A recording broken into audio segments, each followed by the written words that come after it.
Welcome to another edition of the Dean Legge Show here on Dog Post. Georgia zooming in on their second to last home game of the year against Massachusetts this weekend. And there's a couple of things that are kind of sticking out to people, obviously Georgia fans for sure, that are bothering them more than anything else. I mean, you've got a team that's 9-1 that will probably be 10-1 after this weekend with Massachusetts. It's one of the few teams in the country that controls its own destiny as it relates to the national championship path.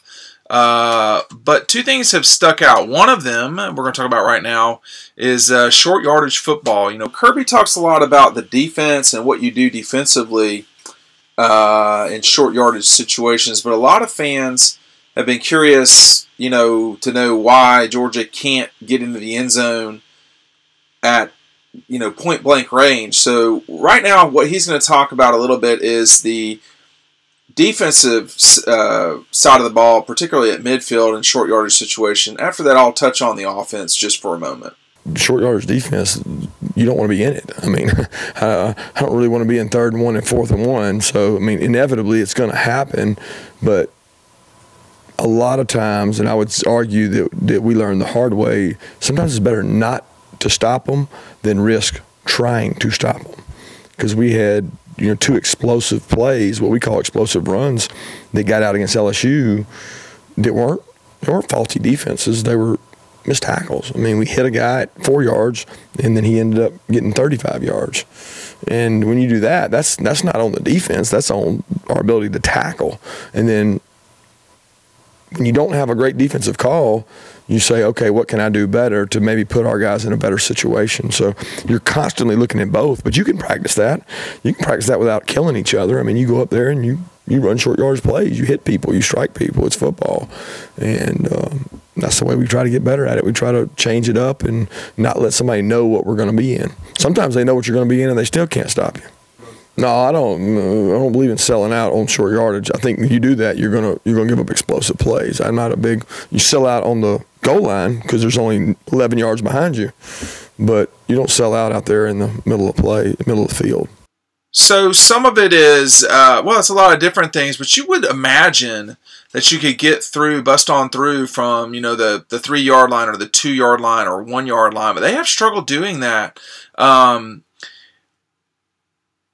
You would think that will hurt them at some point. We will see. You're getting Ben Cleveland back here before the Alabama game, it looks like, for sure, if not before the Massachusetts game. You're going to get, in theory, healthier on the offensive line.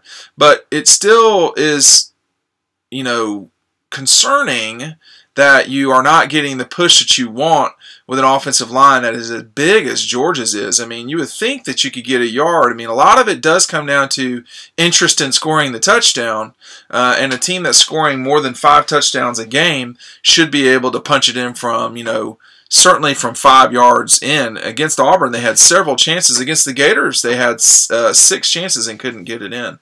Another thing that has become pretty evident is, or at least it's become a narrative, is that Georgia's not getting a lot of sacks.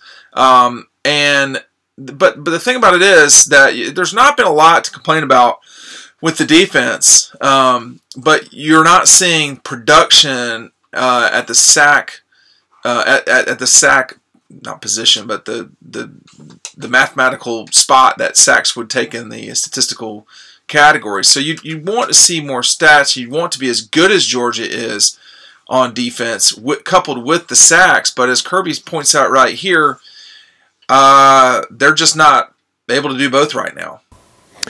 I've had years where we were high in sacks and high in tackles for loss and low in the big plays, but it's gone back and forth. I don't know that the reason why we're low in sacks and tackles for loss is because we're high in not, doing well and not giving up explosive plays. I'd love to be good at both. That's just not who we are right now. Yeah, so they're not doing both right now. They still have a few games to sort of get it right, but we're 10 games into this season. At most, Georgia will play 15 games, which would be these final 3 of the regular season, if you want to call it that, the 2 regular season games in the SEC Championship, and then, in theory, two playoff games, if not the two playoff games, but certainly the Sugar Bowl, to progress on this front. I mean, I think the defensive line has come a long way from where it was at Missouri. I mean, you're talking about a defense that was definitely beat up pretty good by the Tigers that day on the ground. And Georgia has come a long way since that time. Auburn didn't really do much of consequence on the ground against Georgia.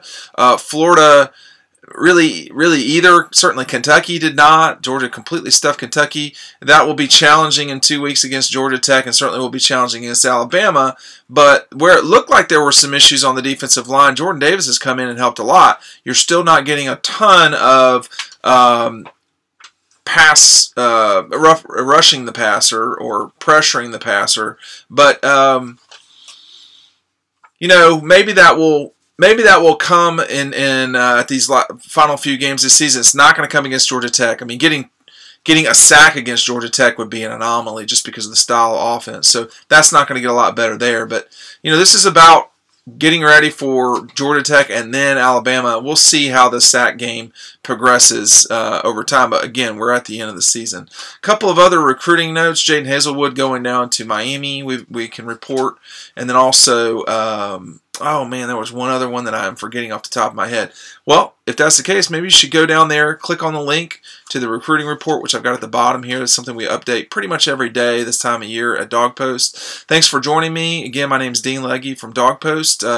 Come check out the site. Click on the link right now.